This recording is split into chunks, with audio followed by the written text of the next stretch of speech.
Jap. Bukan nak buat tutorial makeup tau. So, hi guys. Welcome to my channel.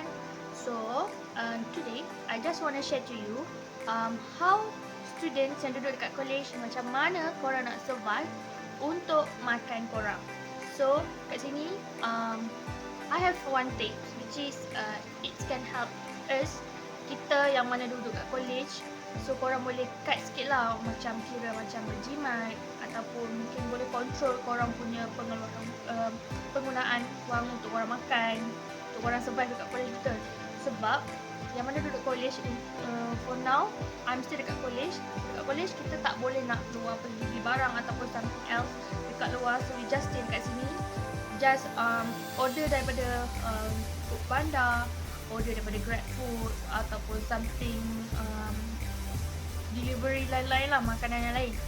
So bagi menjimatkan benda tu, so I have some orang kata macam bukan banyak cara, satu cara mungkin boleh cuba untuk korang atasi masalah. Orang kata bukan nak atasi masalah, yelah kita kalau kita beli Foodpanda banyak mesti ada charge. So, barang tu kadang-kadang tak mahal, tapi charge yang dikenakan dekat order yang kita order tu kadang quite mahal lah untuk kita bayar. So kadang-kadang kalau contoh dalam satu hari kita makan 3 kali sehari, betul, kadang tu makan 2 kali sehari. So mungkin pagi dengan malam, mungkin pagi dengan petang tu dah sampai malam. But dekat sini I will help to all of you yang duduk kat college ataupun tak kisahlah, tak semestinya duduk college ataupun duduk mana-mana rumah, yang mana duduk bujang, yang mana yang korang rasa bila tak tahu nak masak apa ataupun barang-barang dekat rumah tak ada, korang boleh guna cara ni. So, jom. Nak tahu tak? So, dekat sini aku ada Yana ada satu dalam banyak-banyak benda ni, dia banyak menu. Actually kita panggil, kalau korang nak order macam dekat rumah, kalau nak order dekat Foodpanda, korang just cari je staple food ataupun makanan lauk yang segera lah dalam tin. Yang sebagai contoh, kita ada ayam masak kurma, kita ada sup daging, sup ayam, ada kari ayam, kari daging, banyaklah lauk-lauk yang sebenarnya orang kata sangat mudah lah, yang kita boleh masak.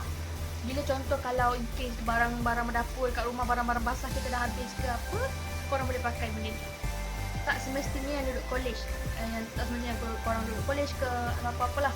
Tapi dekat sini Yana just pakai benda ni untuk macam Yana punya lauk, macam makanan lah, orang kata makanan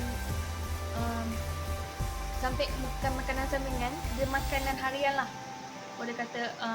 Dan bergila-gila lah, macam hari ni masak macam ni, hari ni lauk ni. So benda tu actually jimat. Kalau kita masak, contoh masak lauk tu boleh jimat sampai malam. Contoh sebab Yana ada roommate 2 orang je, so 2 orang dalam satu bilik.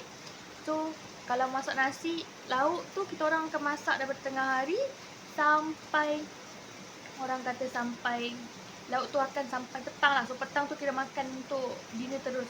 So lunch dengan dinner. So breakfast tu kita orang just makan macam benda-benda simple macam roti ataupun minum air je.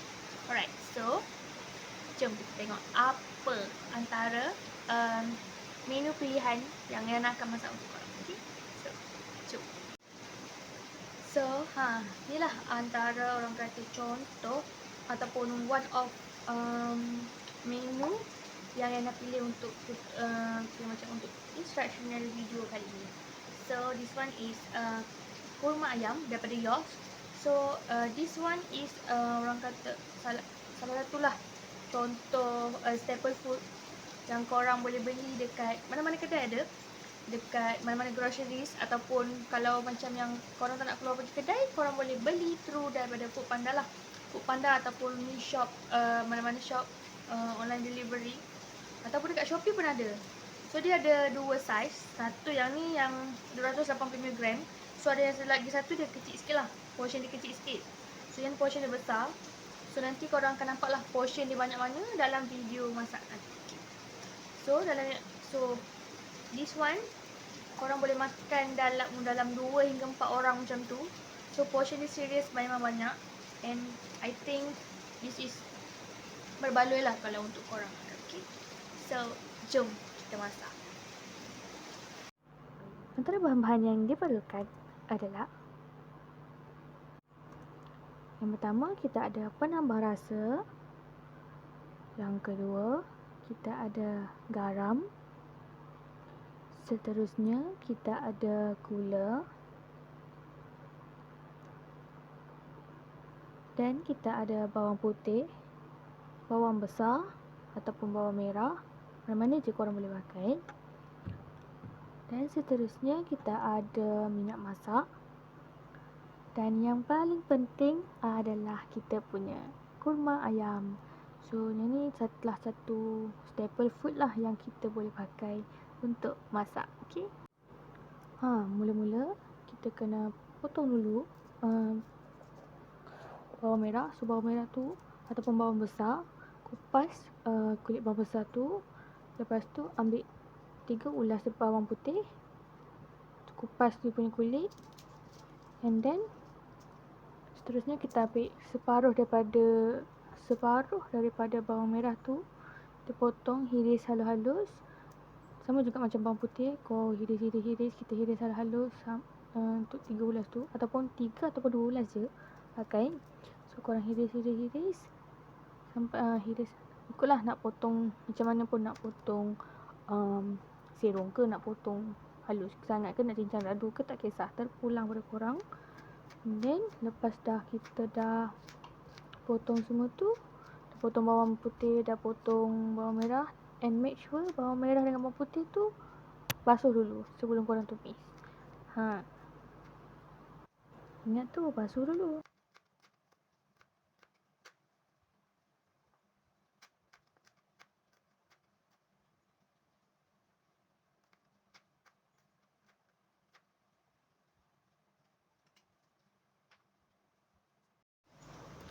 Lepas dah hiris semua tu, buka portable pakai dia kat kolis. So Yana akan pakai lah periuk seberguna. So buka dulu pelak periuk seberguna tu.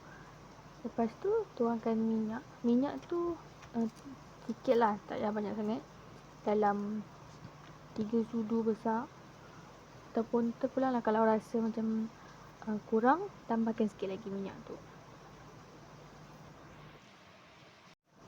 Lepas dah tuang, tunggu sehingga minyak tu panas. So sementara tunggu, lepas dah minyak dah panas, kita masukkan bawang putih. Tumiskan bawang putih hingga garing sampai bawang putih tu menjadi keperang-perangan. Lepas dah tumis bawang putih, so nampak bawang putih dah dah perang, garing, masukkan bawang merah ataupun bawang besar yang kita dah hiris tadi, dan tumis bersama bawang putih. Pada letak semua, letak dalam yang kita nak tumis lah. Bila korang dah letak, dikacau-kacau sama juga sampai bawang tu garing betul-betul. Sebab kalau dia tak garing, tak tumis betul-betul, nanti dia orang kata lah, dia kalau kita tak tumis benda tu betul-betul, mudah sikit perit. So actually bawang putih dengan bawang merah ni sebagai orang kata penyedap rasa lah, untuk additional.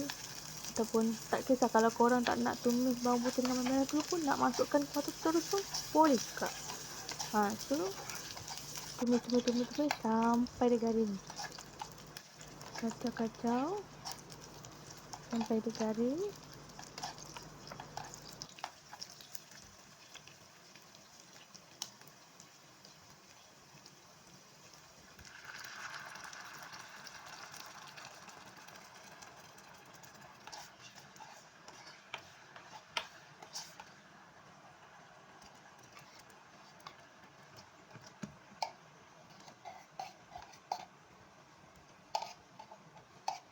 Itulah. Tak susah kan? Mudah je. Bila dah masukkan semua, kacau, bagi dia sebati lah. Kita tekan dulu. Ini satu optional. Kalau korang rasa nak tambah air, korang boleh tambahkan sedikit air dekat dalam lauk yang korang masak tu. Ni kalau daripada Yana sendiri, Yana akan tambah sikit lah, tambah air sedikit dekat dalam lauk tu. Kita nak tambah dia punya perasa. Kalau tak nak, tuang, tunggu dia masak, dah boleh hidang. Tapi optional lah, kalau korang boleh tambah air sikit. So kacau, lepas dah tambah air tu, kacau, baik kita biarkan sampai dia mendidih. Lepas tu dah nampak dia dah mendidih, masukkan sedikit gula. Gula ni kalau korang nak masukkan anggaran lah korang rasa. Lepas tu masukkan sedikit garam dan sedikit penambah rasa, ataupun yang ni yang nak pakai Ajinomoto lah. Okay, so lepas dah masukkan semua tu, kacau, bagi dia rata, dan kita biarkan dia mendidih lagi, tunggu dia masak. So bila semua dah masak, dia dah mendidih, nampak lauk tu dah masak, so dah boleh hidang, sudah untuk dihidang. So senang kan? So kita hidang lah bersama dengan nasi, ataupun korang nak makan dengan benda lain tu pun tak kisah, boleh. Itu saja. Bye.